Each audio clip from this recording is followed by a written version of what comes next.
పేతురు రాసిన మొదటి పత్రిక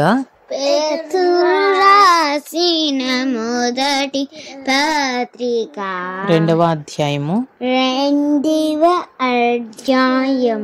22వ వచనం నుండి 3వ అధ్యాయము 5వ వచనం వరకు మీరు ఆయన పాపము చేయలేదు, ఆయన నోటను ఏ కపటమును కనబడలేదు, ఆయన దూషింపబడి బదులు దూషింపలేదు, ఆయన శ్రమ పెట్టబడి బెదిరింపక న్యాయముగా తీర్పు తీర్చు దేవునికి తన్ను తాను అప్పగించుకొనెను. మనము పాపముల విషయమై చనిపోయి నీతి విషయమై జీవించున్నట్లు ఆయన తానే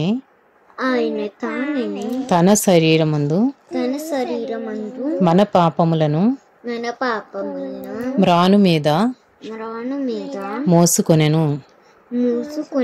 ఆయన పొందిన గాయముల చేత మీరు స్వస్థత నొందితిరి.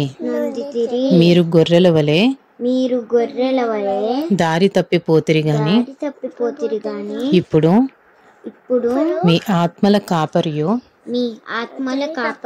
అధ్యక్షుడునైన ఆయన వైపునకు మళ్ళీ ఉన్నారు.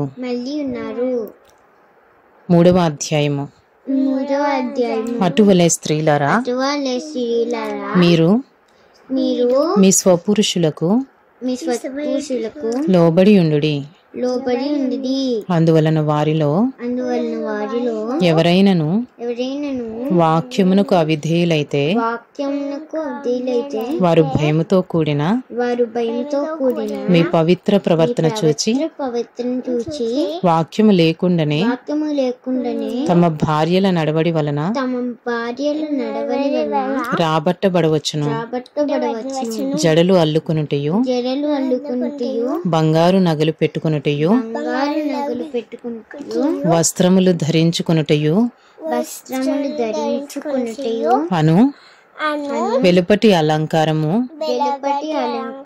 మీకు అలంకారముగా ఉండక సాధువైనట్టు మృదువైనట్టునైనా గుణమను అక్షయాలంకారము గల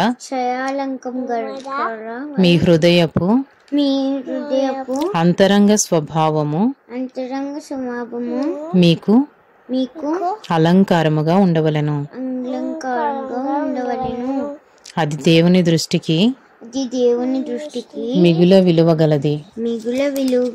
అటువలే పూర్వము దేవుని ఆశ్రయించిన పరిశుద్ధ స్త్రీలను తమ స్వపురుషులకు లోబడి ఉండుట చేత తమ్మును తాము అలంకరించుకునిరి.